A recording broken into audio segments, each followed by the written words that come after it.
Hello, Flat Rock friends. I am super excited to be back with you today talking about areas of our library just to help you find books more easily. We have so many different kinds of books, and there's actually an order to them to help make it easier for you to find them. In the Dewey Decimal System, we group them by topics. Last week, we learned about three areas. We learned the zeros, which, if you remember, it was general information. It had almanacs, facts, information. The 100s, which was things about the mind, psychology, feelings, paranormal stuff, and ghosts. And then the 200s, which was religion books on all religions. And so if you want books on any of those things at any time, libraries organized by the Dewey Decimal System, that's where you go to find them. Well, I want to continue on today to a much bigger section, the 300s, and then a teeny tiny section we have the 400s. So let's dive in and I'll show you what's in those areas. This is still the side of the library that we are talking about. Last week we talked about this right in here, the zeros, 100s, and down here the 200s.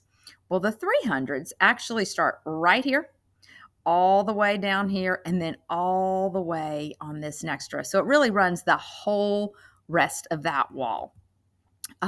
Here's a closer up picture where you can see straight on how you had the zeros, the 100s, the 200s.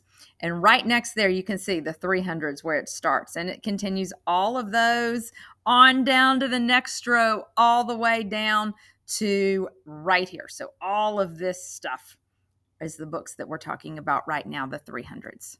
Now, the 300s have books about social studies, which encompasses so many things: our community, environment, things around our world, government, how government works, the types of government here in the U.S., holidays, which I know everybody loves, and the military. So you can see that there's lots of stuff. On top of that, there's also fairy tales in this section, which I know everybody enjoys. So here's just a couple of the books in the community or around the world section about how we live, how we do things. And, some people do things differently. In America, we do it one way, and around the world in other places, it's done totally different. One's not right or wrong, it's just different. So if you want to learn about how children live in other places in the world, or how things are done here and overseas, I also have a whole book series on my urban community. It has stuff about cities. There's books about farming and rural communities, but just, again, communities and how we live with each other in our world. Well, after that, we have the government. And the government's pretty broad, right? So we have a constitution, and we live in a constitutional republic. We have different branches of government. Each morning we stand up and we say the Pledge of Allegiance to our country, to our flag. If you want to get information about why we do that, the types of government, the branches of government, the president, the judges in the Supreme Court or Congress who make our laws, all of that is here.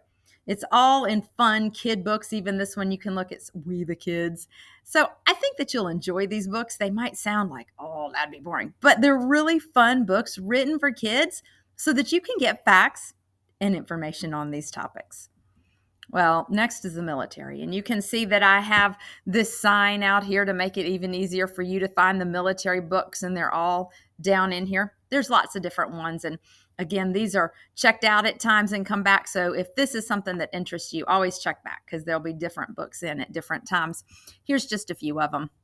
You can see that we have books about each branch of the military right now. I've pulled one on the Army, the Air Force, the Delta, Marines, and this is a secret project. This was about an atomic bomb written in a children's picture book during World War II, during the atomic bomb. And again, just fun information about our military and all the things that have happened throughout history as well as today. There's even books about military dogs and how different animals help in our military. And I know lots of you love books about animals. So that's another section you might enjoy. This is all still in the 300s. We're moving on to holidays. And I know we all enjoy the holidays. There's books on all the holidays. So not just the main ones like Thanksgiving and Christmas, Easter.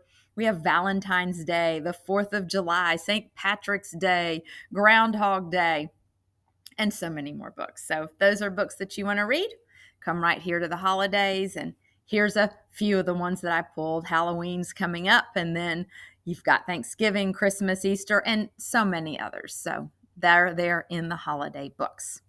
Well, that's just part of the 300s. We move on down and we have an entire row of books for fairy tales. Fairy tales are stories that everybody seems to enjoy, and you can see where it starts. I've got this sign right here, folklore and fairy tales. And of course, you've got your basic fairy tales like Jack and the Beanstalk, the Little Red Hen, the Three Billy Goats, Gruff, and the Gingerbread Man. I know you know these stories, but we have stories from all over the world.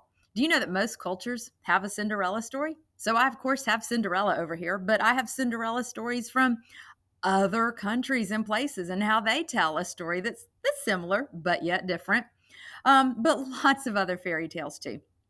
These are fun books to read. They teach us about culture, but a lot of them we've just grown up knowing. So if there's ones you want to read, please visit the fairy tale section and find a book that you'd love to read. Well, after the fairy tales, we have the 400s. Now, the 400s in our library is not one of the bigger sections. There's not a whole lot of books, but we do have some, and that's something I'm always looking to add books to when I have students who have interest in them.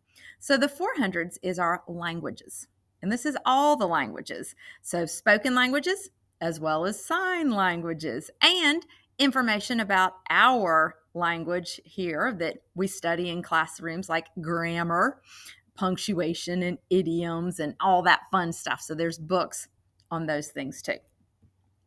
Well, looking back out at this area of the library, of course, we had our folklore and fairy tales. It was there and there and there and there and all the way over here. All right. Well, our 400s is just this bottom row right here.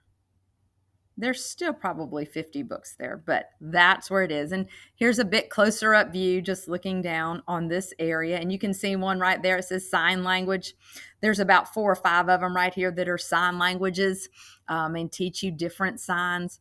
A lot of these are books that can help you with all the grammar things, but not just like boring, what is this sentence? Does it have a simile or metaphor? But rhyming books and funny books and books that are just a joy and a treat to be able to read, but teach us about our English language, which can be silly sometimes. For example, if I say, go break a leg, do I really mean I want you to break a leg? No. I mean, I want you to do a good job, but that's a silly way to put it.